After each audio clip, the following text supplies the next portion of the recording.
কেউ কারো নয়।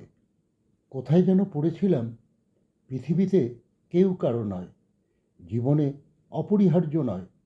হঠাৎ অনুভব করলাম কথাটা আসলেই সত্যি। জীবন কারো জন্য কোথাও বিন্দুমাত্র থেমে থাকে না, চলে যায়, বরং সুন্দরভাবে কেটে যায়।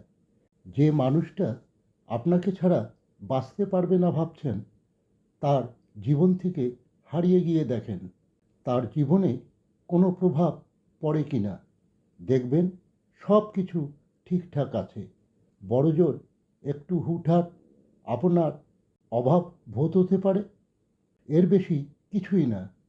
আর সবচেয়ে বড় হলো আবেগ প্রকাশ করে সিম্পিতি পাওয়া যায়, ভালোবাসা না। সুতরাং আমাদের উচিত নিজেকে ভালোবাসা, নিজেকে নিয়ে ভাবা ও নিজের কর্মের প্রতি মনোযোগী হওয়া।